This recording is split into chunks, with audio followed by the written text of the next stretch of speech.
So again, we start with the opening aspiration.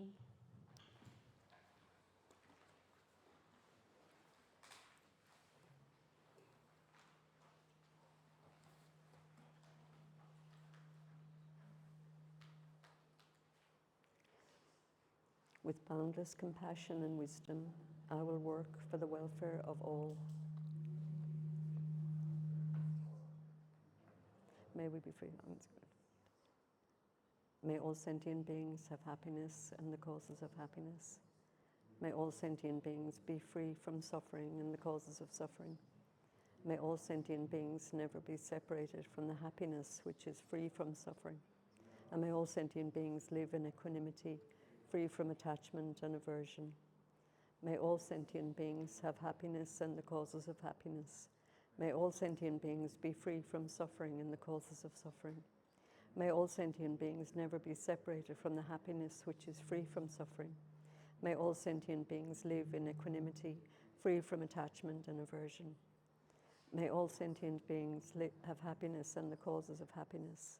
May all sentient beings be free from suffering and the causes of suffering. May all sentient beings never be separated from the happiness which is free from suffering.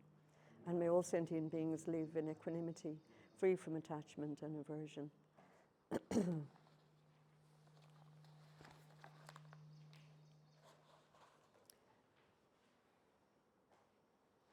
Is it my electronics? Is the phone? No? Might be that.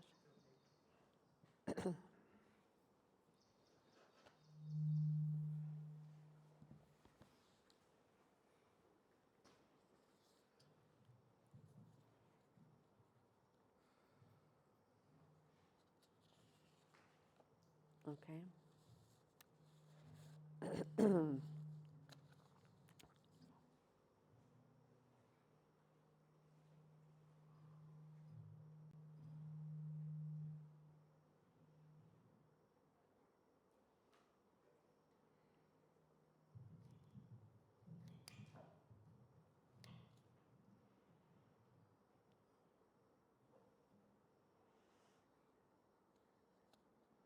Thank you. Okay, so some more of the questions. So somebody's asking about the quote that I wrote or read out from Einstein. I will put all the quotes together and they can be available by email at the end, yeah? Also, during the meditation of rest and relaxation we practiced before lunch, where we dwelt in bare minimum awareness, we were just relaxing, doing nothing, not meditating, as in not focusing our attention on anything, and yet keeping away from distraction. Have I understood it correctly? I thought if I was relaxing and resting, yet keeping distractions or thoughts away, I was still meditating, as I was focusing on keeping distractions away. Kindly correct me here, please. Yeah, I mean, it's the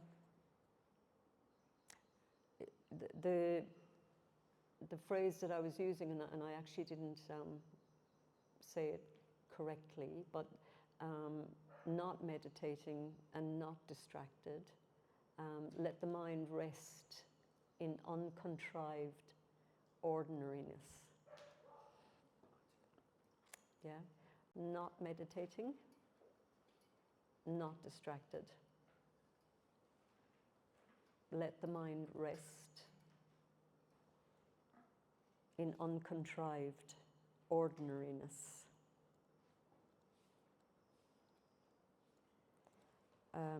So again, I mean, it's a curious way to say it, maybe, uncontrived ordinariness, but our reality is that we're probably never in uncontrived ordinariness. We're often caught up in some sort of lost in our stories, lost in our views, lost in a fabrication. And so a very nice example of that, what does that look like, the not meditating, not distracted, and resting in uncontrived ordinariness. Jetsunma gave this example often when she meditated in a cave up in Lahuru for 12 years on a mountain, and every day shepherds would come up, I guess, through the summer months, a shepherd coming up with sheep or goats, and she would watch them, and the experienced shepherd would bring all the goats up, sit up on a rock, and then just let them go, let them graze. If any of them were getting into trouble, he would go and bring them back, maybe through whistles or sending a dog, I don't know. But it was minimum effort, yeah?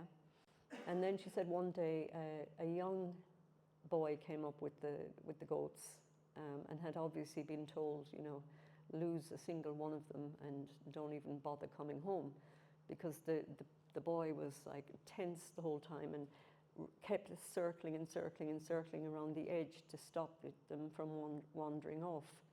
And so by the end of the day, everybody was exhausted.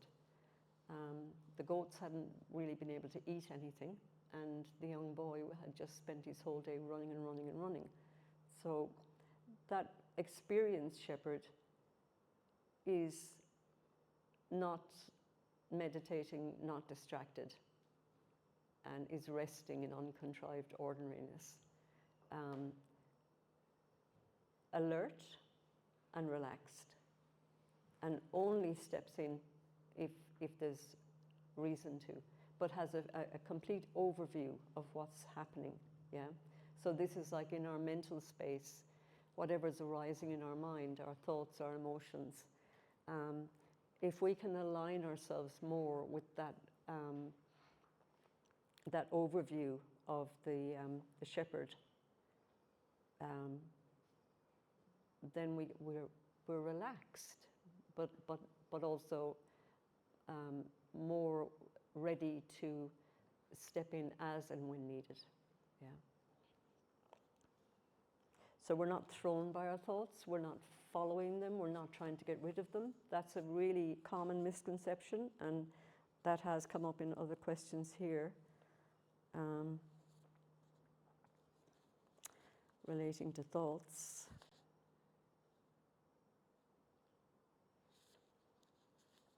If staying with reality is wisdom,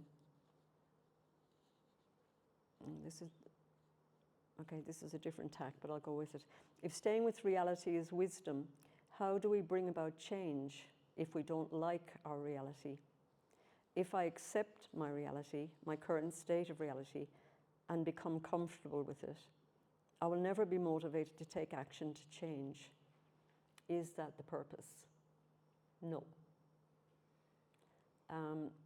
So again, that's pointing towards detachment. Staying with reality, again, this is seeing, sorry, I'm just going to read a quote here. The goal of meditation is not to gain peace, rather it is to enable the mind to become pliable and workable. There's great power in this as we are connecting with our innate goodness, our fundamental quality of mind. Then we don't care if there are ups and downs. We can be kind to ourselves as they arise, and at the deeper level of mind, there is peace. So we're not disturbed, nor do we need thoughts and emotions to be any particular way. And then another quote, this is from Joseph Goldstein. The wonderful paradox about the truth of suffering is that the more we open to it and understand it, the lighter and freer our mind becomes. Our mind becomes more spacious, more open, and happier as we move past our avoidance and denial to see what is true. We become less driven by compulsive desires and addictions because we see clearly the nature of things as they are. So there are ups and downs in life. And so, you know, not liking our reality what we're being asked, invited to do here is to remove what's called the second arrow. The first arrow of suffering, as I talked earlier, yeah, there is suffering. And then we add a second arrow, which is our resistance to it, our all of the strategies that we do in response to the suffering. We just add layers and layers and layers on top. And as Joseph Goldstein's mentioning here, you know, the compulsive desires and addictions, because all of this is the layer that we need to see. And these are all delusional, mistaken responses to the truth of suffering.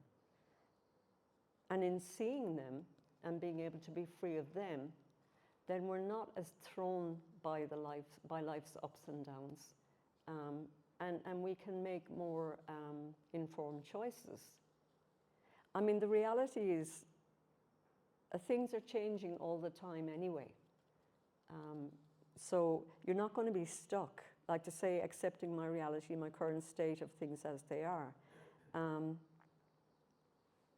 If we can identify with and relax more into the more spacious, open state of mind, then the coming and going is not going to throw us as much. Pema Chodron describes it as, you are the sky, everything else is the weather. So that freeing ourselves from identifying with the weather as who we are gives us phenomenal peace in the face of struggle and suffering. And a much more, the wisdom is arising in direct response to truly knowing reality. It's natural, it's a natural wisdom. And there's a skillful means that comes with it. So that, yeah, we're much more at ease in our lives. We're not thrown by things. And it's very engaged in life. It's very, we can get things done a lot more, just a lot more cleanly and easily. Because then how to operate in our daily jobs, which sometimes can be extremely demanding if the mind is at complete rest and not allowed to think. This is not the case. You are allowed to think. The mind thinks. Jetsuma says, you know, our thoughts are not bothering us, we're bothering our thoughts. There's a difference between thinking and rumination, yeah? So again, it's doing these practices of just seeing how the mind operates, seeing the arising and passing away of thoughts, frees us from being lost in them.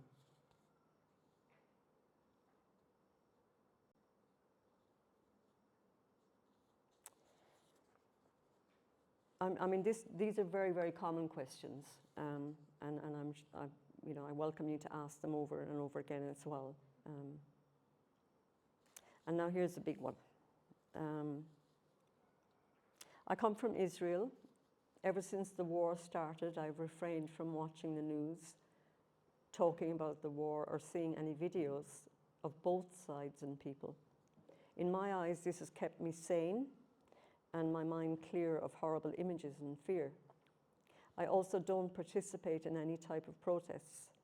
Some of my friends really disagree with this behavior, as it does not match our values of compassion and peace wished upon all. However, I feel it's the best for my peace of mind, so I see it as my form of activism, being positive, happy and kind and free of fear and anxiety. I would like to hear your take on this and activism. Yeah.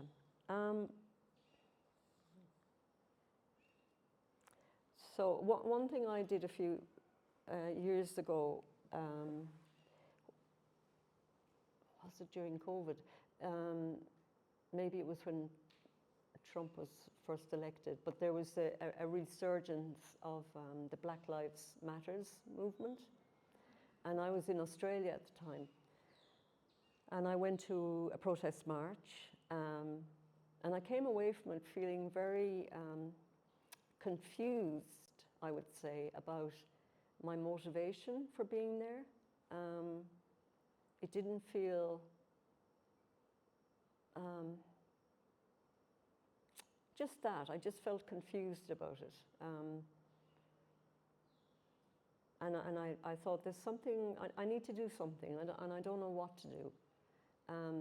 So at the time I was living in the inner city in Sydney, and there's a very wonderful Aboriginal Australian rules footballer called Adam Goodes, who was, you know, he was revered.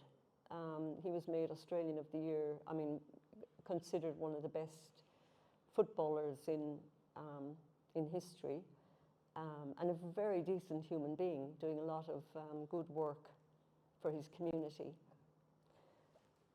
And then over time he started to get criticized on the field, and there was a lot of racist slurs directed towards him, not just him, to other Aboriginal players as well. And he finally cracked one day. Somebody in the one of the supporters shouted something abusive at him, and he shouted back. And it was an 11-year-old girl, I think, who had shouted. So then there was, you know, a lot of press about, you know, how dare he was a child, he shouted, and so on. He apologized immediately, and he just said, look, I'm having this directed towards me day after day after day. And he said, I'm really sorry that it turned out to be a child that finally, you know, that I shouted back. Anyway, he ended up resigning from the game, which he loved. So in the inner city, they had somebody had put up a really beautiful mural of him on a gable end wall. So I decided that I would sit there and meditate. And I had a little sign, and I put it up on the wall, and the sign said, none of us are free until all of us are free. And then I sat there. What was so interesting in the lead into it, for, you know, the week before I went and sat there, I came up with so many reasons why I wasn't going to do it. You know, it's a good idea, but I mean, you don't need to, and it could be raining, and if it's hot, you're going to get sunburned. And it was a constant talking myself down from this act. But there was something stronger that was just like, again, this is like our meditation practice. All the thoughts are there, but you don't have to follow them. So I could watch it all happening, but I kind of knew I was still going to go and do it. And I did, and I sat there for a few hours, and at the end of it, as I was getting ready to go, I had this thought in my mind. It's like, oh, I'm so glad that's over. And the next thought was, you're coming back here next week. And I'm like, no. But what was happening for me in the time that I was sitting there was I was doing my own personal practice that I usually do either here in a temple or in my own room. I took that out onto the street and I did it there. And so I was still the same practice, but now it was in a very public, exposed space. And what I got to see much more clearly were my limitations, my conflicted thoughts around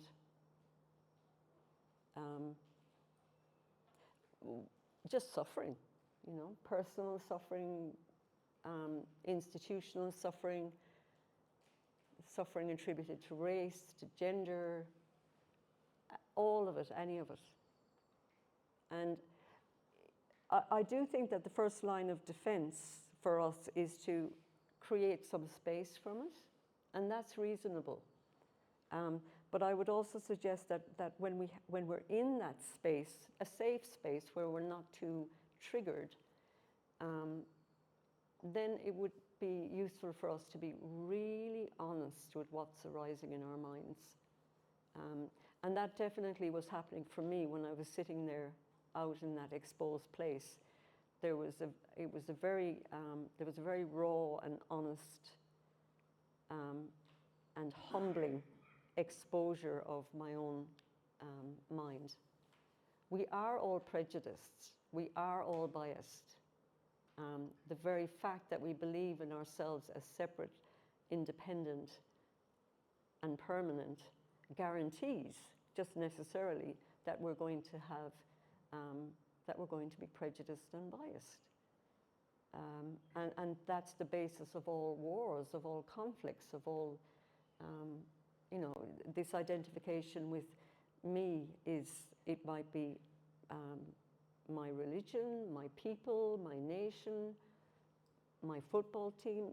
There's endless, countless ways that we divide the world up into self and other. And the conflict is an inevitable response to that.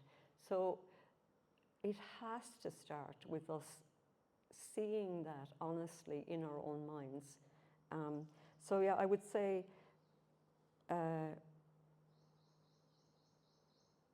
maybe finding that place where don't deny it, don't just create the safe place and feel like you've got something that you can, you can't depend on that safe space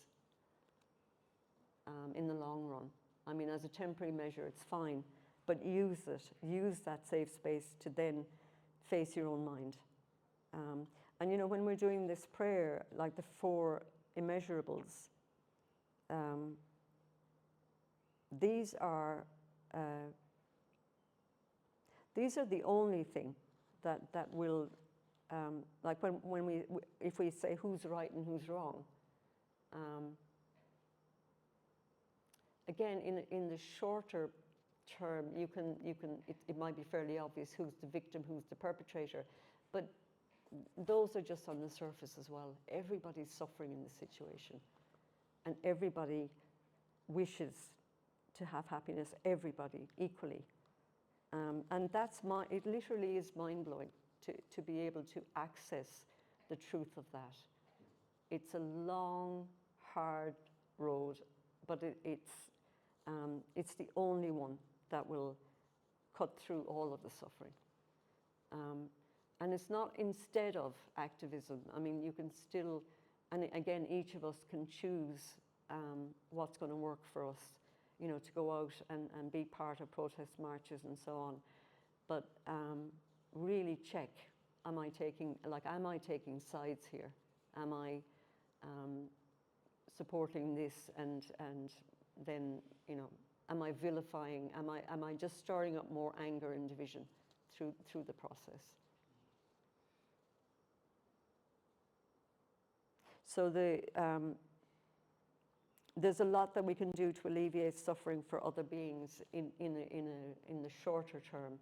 You know, feeding the poor, distributing wealth. All of these things are all very valuable to alleviate suffering. But then there's a much bigger alleviation of suffering that, again, as I say, like really cuts through. It's cutting through samsara. And samsara inevitably is suffering, yeah? Wars are inevitable, famine inevitable, the destruction of the planet inevitable, but none of that suggests that we shouldn't show up and make the best of ourselves and make ourselves as available as possible to all others, but to do it realistically. Okay. Any more questions on that? Most welcome as well.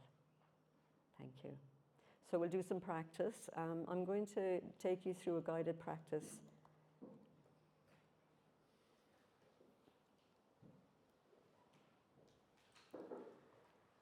Sit here, and we're here to cultivate, to develop our wisdom, our compassion, our awareness.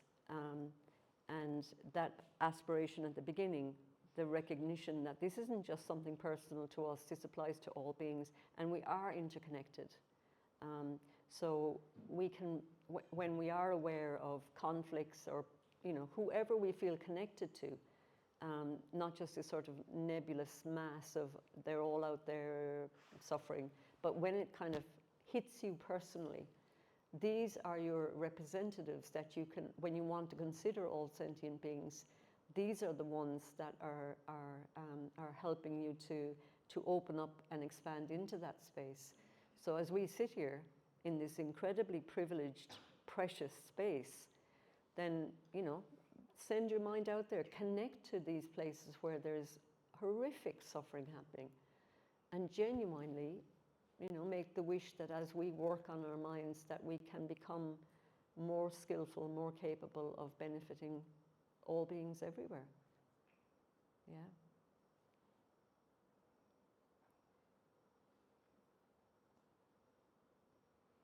It does work.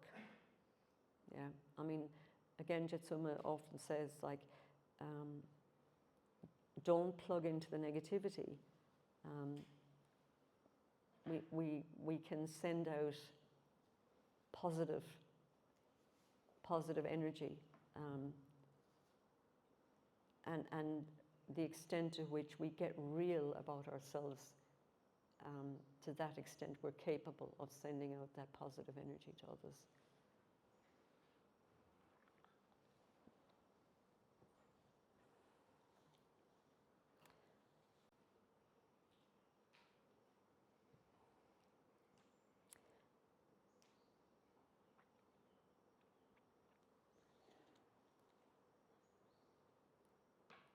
So again, just cultivating the wish that in calming our minds and opening our hearts, that it will bring peace and happiness to the lives of others as well.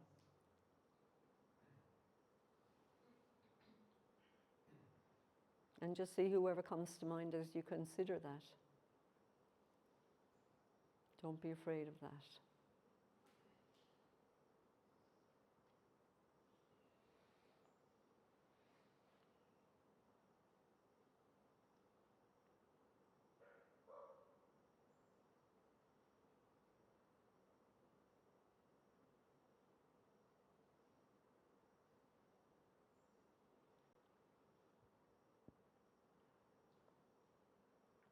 And again, just checking that you're sitting with the spine loosely straight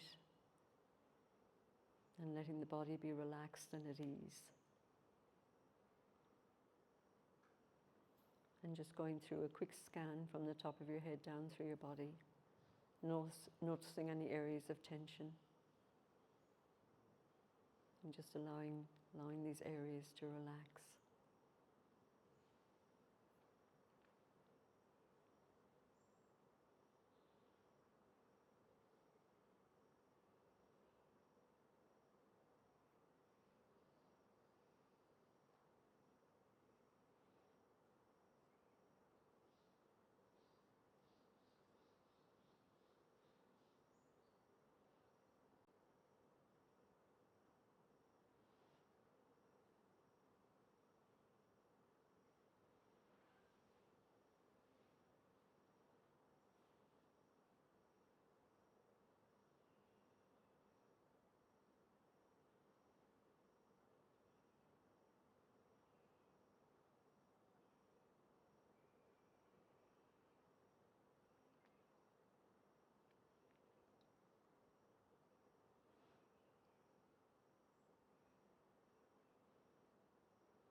And as you sit, just be aware of any physical sensations that are present and just let them be.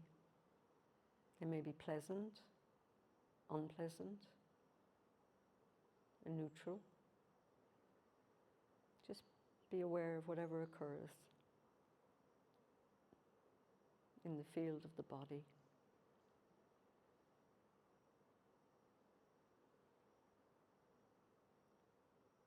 pressure, heat, firmness, cool, tingling, whatever's there.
Just noticing whatever sensations are there in the field of the body.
Now expand your awareness beyond the body to your surroundings.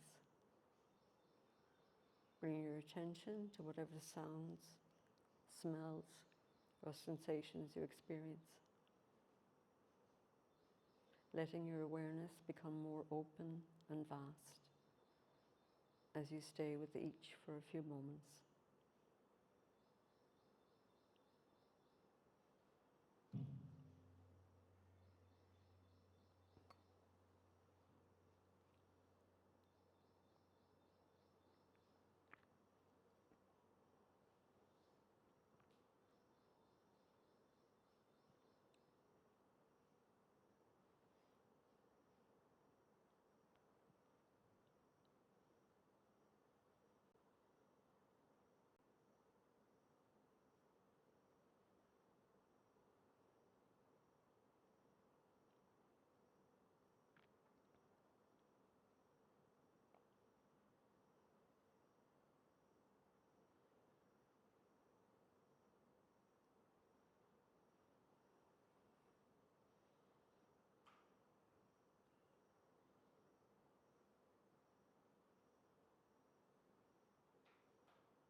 Now expand your awareness even further beyond your immediate surroundings.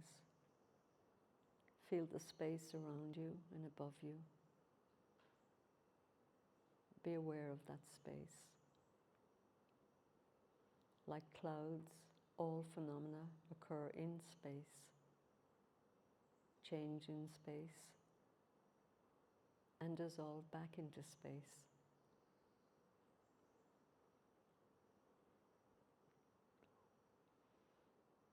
Be aware of that space.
Expand your awareness, going beyond the clouds into boundless space, open in all directions.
Now, with your eyes open, just slowly and simply be present. Just let the mind and body rest naturally. Be aware of whatever arises in the present moment.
If you need to take a stretch, please do.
Okay, so just a few more of the questions.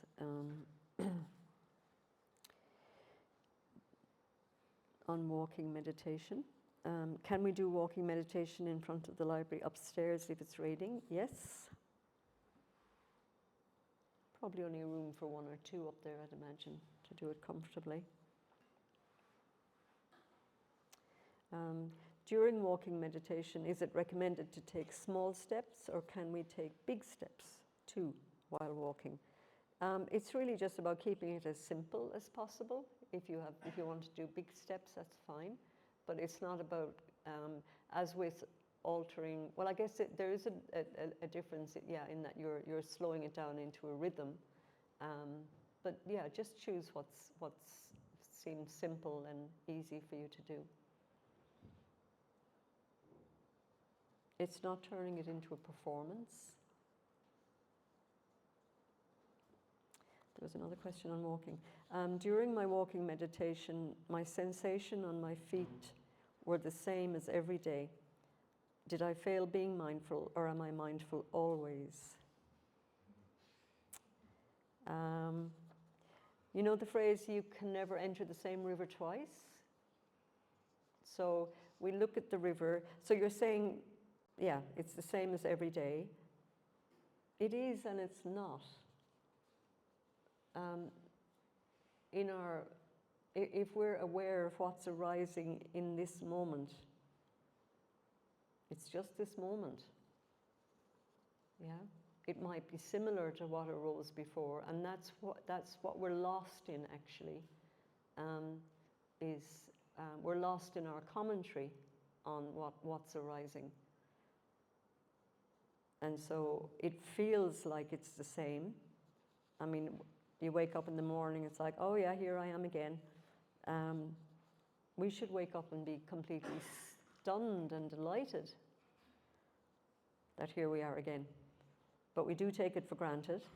And this is, again, why gratitude is so important. As I was saying yesterday, it wakens up seeds of devotion. And I did look up the word devotion, and it comes from making commitment, making a commitment, and you know, like taking a vow. So it supports our ability to be fresh, actually, and to be curious, and to recognize that there is no such thing as each moment being the same. It's just not true. But we have to see it directly. And it is about sort of paring it right back to activities that are very simple and quite boring. You know, watching the breath in, out, same. But it's waking up to the truth of it and absolutely not being the same. There's such a richness and a profundity in the what's arising and passing away.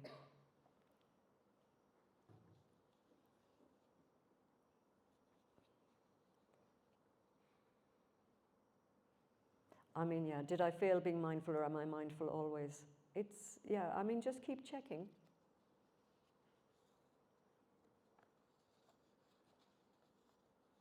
Am I resting my attention in the moment? Am I, yeah. I think that's all the questions for now.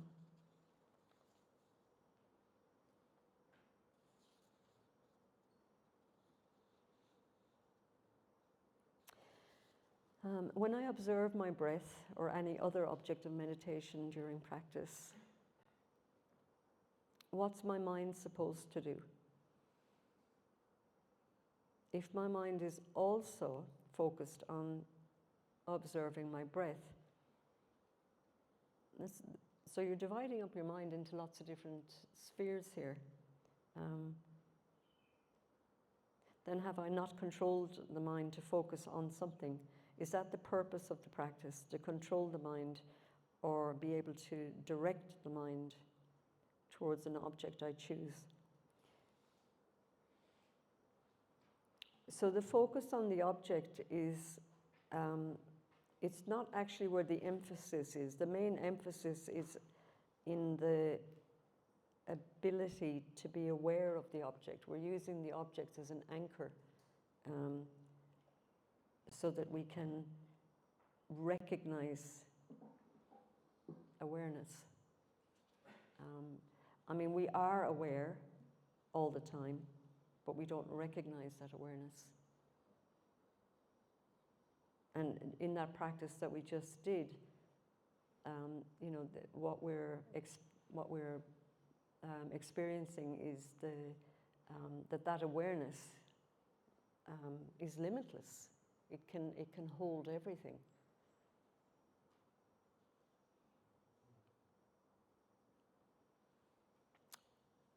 The questioner goes on to say, who is I if I am not the same as my mind or thoughts? Again, this is the, there's a beautiful phrase of, you know, when we look for that I, not finding is the best finding. And then you rest in that not finding. Open, spacious awareness.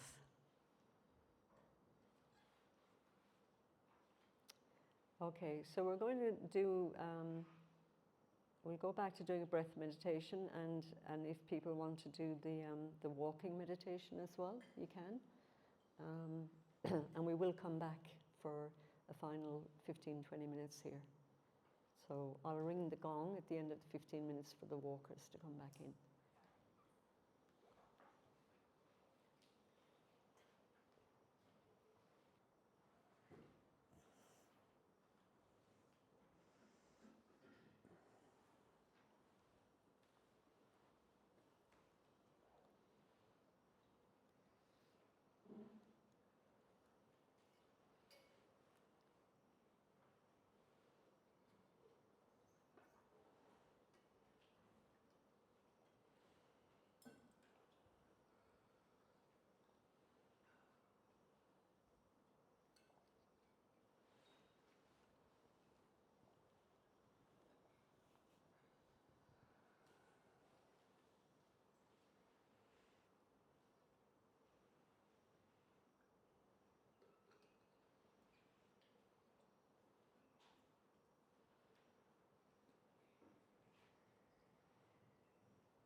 So I guess one of the, maybe the essential question in all of our practice is, who am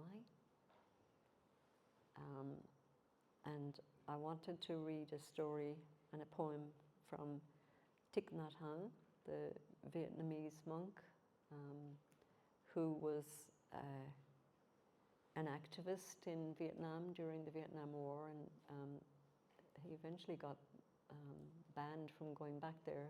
I don't remember how long. He did eventually go back, was able to visit, but he was exiled for quite a long time. So this is Thich Nhat Hanh tells this story of a poem that he wrote. After the Vietnam War, many people wrote to us in Plum Village. So Plum Village was Thich Nhat Hanh's meditational community that he set up in France. We received hundreds of letters each week from the refugee camps in Singapore, Malaysia, Indonesia, Thailand, and the Philippines. Hundreds each week. It was very painful to read them, but we had to be in contact. We tried our best to help, but the suffering was enormous, and sometimes we were discouraged. It is said that half the boat people fleeing Vietnam died in the ocean. Only half arrived at the shores of Southeast Asia. There are many young girls, boat people, who were raped by sea pirates, even though the United Nations and many countries tried to help the government of Thailand prevent that kind of piracy. Sea pirates continue to inflict much suffering on the refugees. One day we received a letter telling us about a young girl on a small boat who was raped by a Thai pirate. She was only 12, and she jumped into the ocean and drowned herself. When you first learn of something like that, you get angry at the pirate. You naturally take the side of the girl. As you look more deeply, you will see it differently. If you take the side of the little girl, then it's easy. You only have to take a gun and shoot the pirate. But we can't do that. In my meditation, I saw that if I had been born in the village of the pirate and raised in the same conditions as he was, I would now be that pirate. There's a great likelihood that I would become a pirate. I can't condemn myself so easily. In my meditation, I saw that many babies are born along the Gulf of Siam, hundreds every day. And if we educators, social workers, politicians, and others do not do something about the situation, in 25 years, a number of them will become sea pirates. That is certain. If you or I were born today in those fishing villages, we might become pirates, sea pirates in 25 years. If you take a gun and shoot the pirate, you shoot all of us. Because all of us are to some extent responsible for this state of affairs.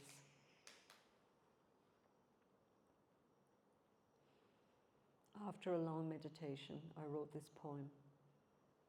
In it, there are 3 people: the 12-year-old girl, the pirate, and me.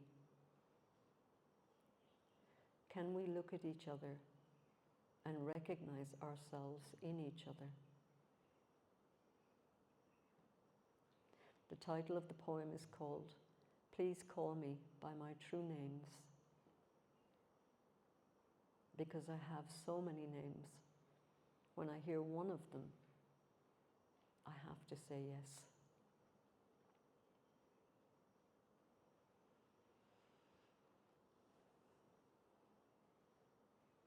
Please call me by my true names. Don't say that I will depart tomorrow. Even today, I am still arriving. Look deeply. Every second, I am arriving. To be a bud on a spring branch, to be a tiny bird with still fragile wings, learning to sing in my new nest, to be a caterpillar in the heart of a flower, to be a jewel hiding itself in a stone. I still arrive in order to laugh and to cry, to fear and to hope. The rhythm of my heart is the birth and death of all that is alive.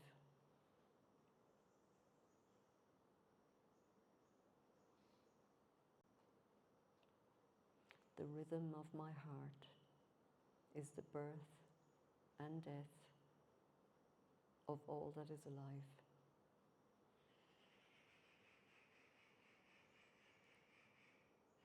I am the mayfly metamorphosing on the surface of the river,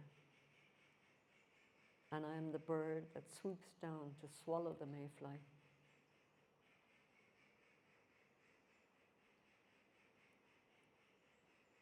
I am the frog swimming happily in the clear water of a pond, and I am the grass snake that silently feeds itself on the frog.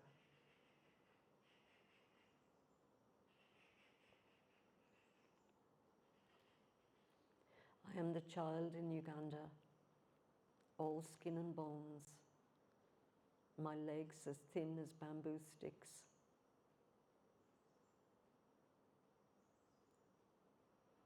And I am the arms merchant, selling deadly weapons to Uganda.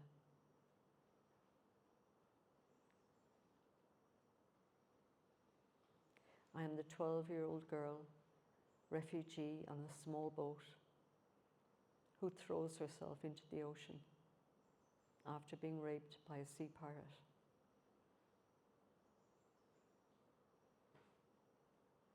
And I am the pirate, my heart not yet capable of seeing and loving.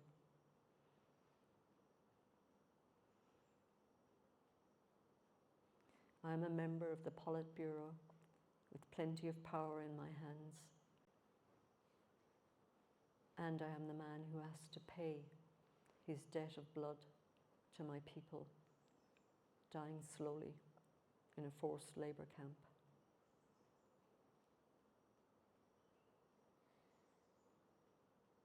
My joy is like spring, so warm, it makes flowers bloom all over the earth. My pain is like a river of tears, so vast it fills the 4 oceans.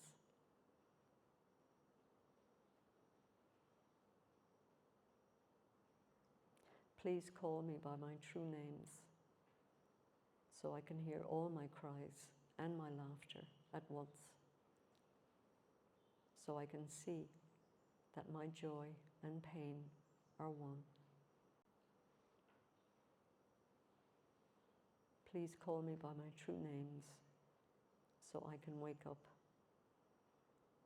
and so the door of my heart can be left open, the door of compassion.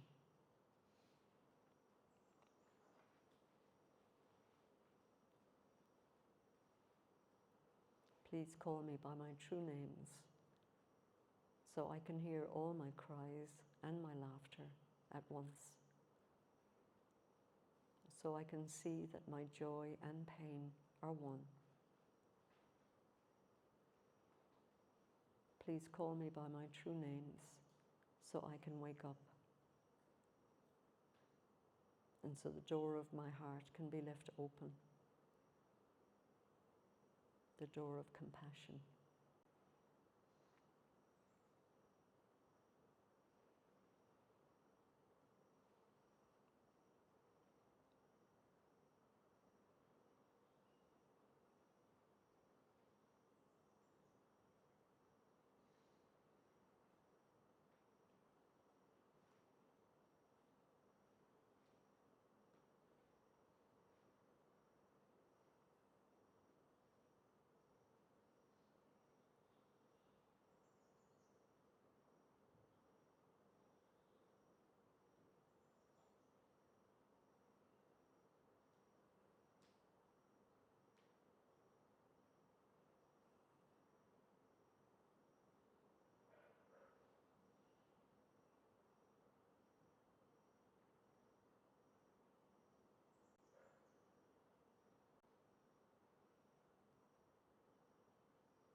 So we'll do the dedication in your handbook.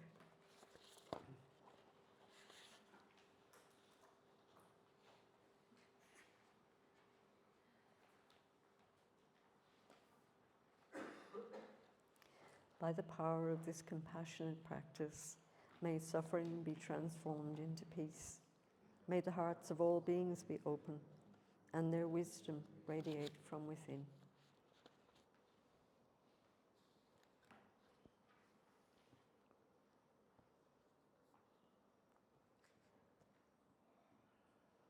So thank you for your practice. And we're going to meet back here at 6:30. Is that correct? Yeah, 6:30. Enjoy your dinner. Be as mindful as you can when you remember.